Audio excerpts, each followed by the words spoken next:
할렐루야. 예배 나오신 모든 분들을 주님의 이름으로 환영하고 축복합니다.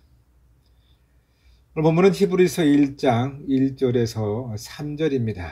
예수 그리스도의 탁월함을 계속해서 살펴보고 있는데 오늘은 두 번째입니다.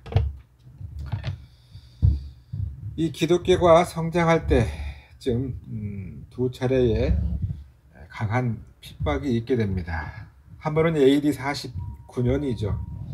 그리고 그 다음에 AD 64년경 네로의 핍박이 있습니다.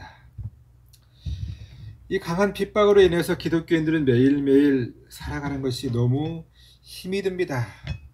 버티기가 어려울 정도예요.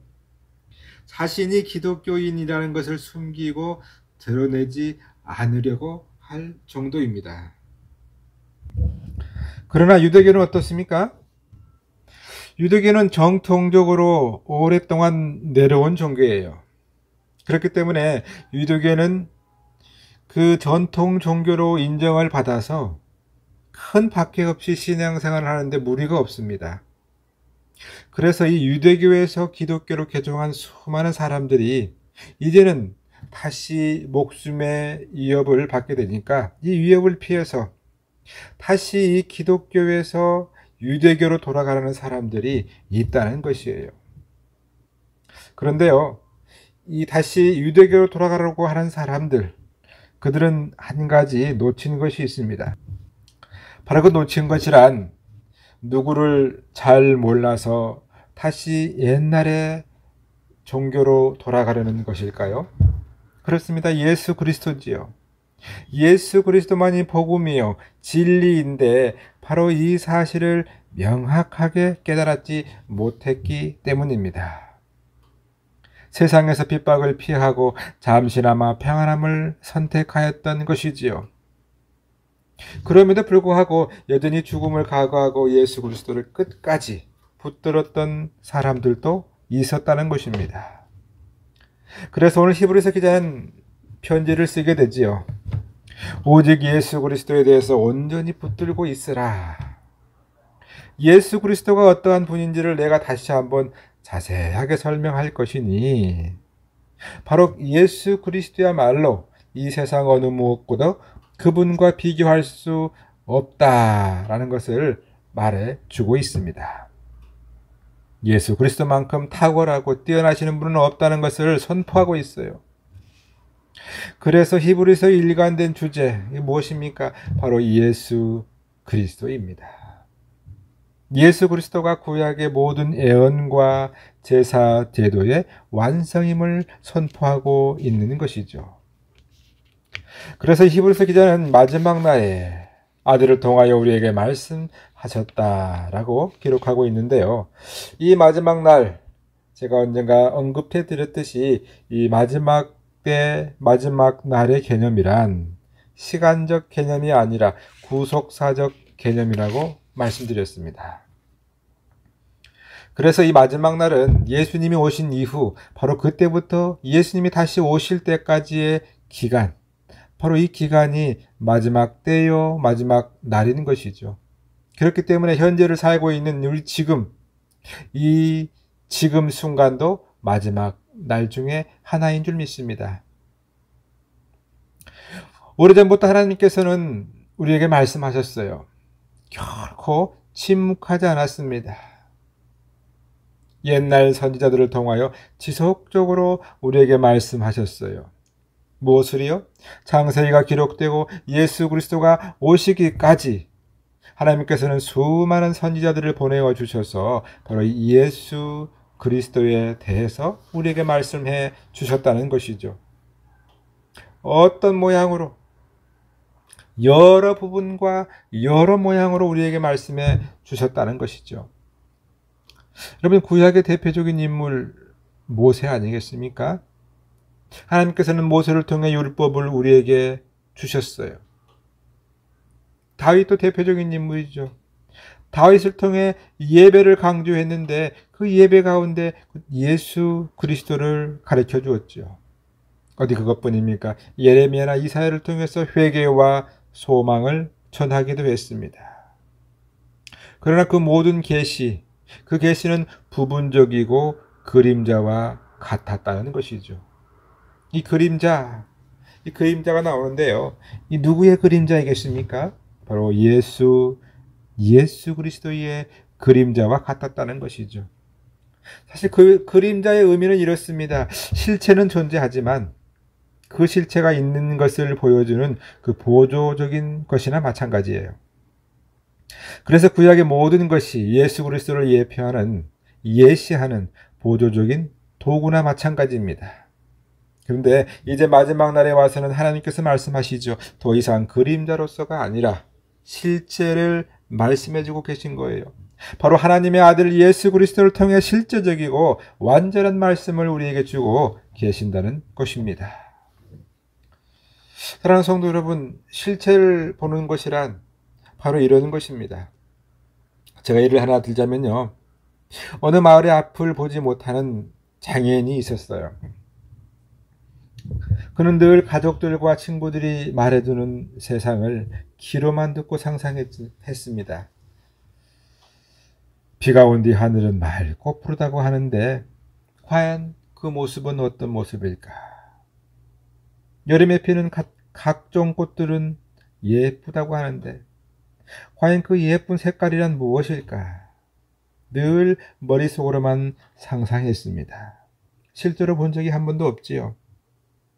그런데 어느 날 안구 기증자가 있어서 그가 개한 수술을 받게 됩니다.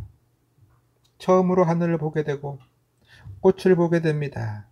그리고 이해하게 되지요. 마침내 이해하게 되지요. 그가 귀로만 들었던 것을 이제는 보게 되어 이제야 실체를 알았다고 이해하게 된다는 것이지요. 사랑하는 성도 여러분, 이 구약은 우리에게 많은 그림자와 같은 소문을 들려주었습니다. 그렇지만 이제는 예수님을 실제로 보게 되는 것이에요. 이 예수 그리스도가 구약의 모든 예언과 제사 제도의 완성이라는 선언은 마치 메마른 땅에 단비가 내리듯 절망 속에서 생명의 물줄기를 붙잡는 것이나 다름이 없습니다. 이 절망 속에서 고통과 고난 속에서 소망을 붙잡는 것이나 다름없는 복음이라는 것이죠. 구약의 제사장들은 매일매일 그리고 절기마다 제사를 드렸지만 그들의 제사는 끝이 없습니다. 그러나 예수님은 단 한 번의 십자가 희생으로 영원히 온전하게 하신 참 대제사장이 되셨다는 것이지요. 그분은 동물의 피가 아니라 하나님의 아들의 귀한 보혈로서 제사를 드리게 된 것입니다. 수많은 구약의 선지자들은 시대마다 하나님의 뜻을 전했어요. 그들은 조각조각 나누어진 그림 퍼즐과 같았습니다. 그러나 그 퍼즐은 모두 예수 그리스도를 예표하고 있는 것이죠. 예수님은 그 모든 조각을 하나로 이어 완전한 그림을 보여주신 분이세요. 우리는 오늘 이 예배를 통하여 오직 예수 그리스도만 바라보고 주님의 음성을 듣는 자리에 있는 줄 믿습니다. 세상에 수많은 소리가 있으나, 수많은 걱정과 한숨 소리가 있으나, 그 유혹의 소리가 있으나 더 크고 확실한 주님의 음성이 오늘 우리의 심령에 울려 퍼지기를 주님의 이름으로 축복합니다. 이 히브리서 기자는 본문에서 예수님의 신성과 권세에 대해서 설명하고 있어요. 2절을 보십시오. 예수님은 만유의 상속자입니다. 온 세상을 지으신 분이시죠. 3절은 하나님의 영광의 광채시요 본체의 형상이라고 표현합니다. 그리고 만물을 능력의 말씀으로 붙들고 죄를 정결케 하시는 일을 하시고 높은 곳에 계신 이엄의 우편에 앉아 계신 분, 바로 이분은 예수 그리스도라는 사실이죠. 이 내용은 단순한 선지자나 스승이 아니에요. 하나님 자신임을 선언하는 것이나 똑같다는 것이죠. 이 히브리서 기자, 누군지 알 수는 없지만 이 예수님이야말로 하나님이시다라고 너무나 잘 표현해주고 있음을 우리는 알 수 있습니다. 이 히브리서는 기독교에서 다시 유대교로 돌아가는 성도들을 향해 보내졌습니다. 얼마나 긴박했겠습니까? 얼마나 간절했겠습니까? 당시 이 편지를 받는 그들에게는 하루하루 어려운 핍박 속에서 죽지 못해 살고 있었을 것입니다. 그렇게 생각할 만큼 힘든 과정 가운데 있었을 것이에요. 얼마나 힘이 들고 또 누구에게 하소연할 때도 없는 절망의 시간들이었을 것입니다. 우리도 몇 년 전 코로나 기간에 그런 경험을 했지 않습니까? 예수를 믿는다는 그 이유로 핍박이 대상이 되었던 것을 잠시라도 경험한 바 있습니다. 이제 다시 그러한 분위기는 언제라도 다시 온다는 것이 기정화된 사실인 것이죠.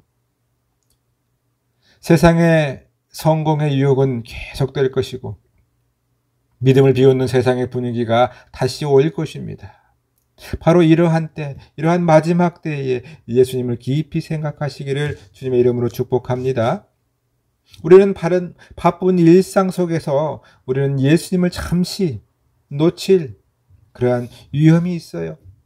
바쁜 일정 때문에 나도 모르게 예수님으로부터 손을 놓고 생활할 때도 있다는 것이죠.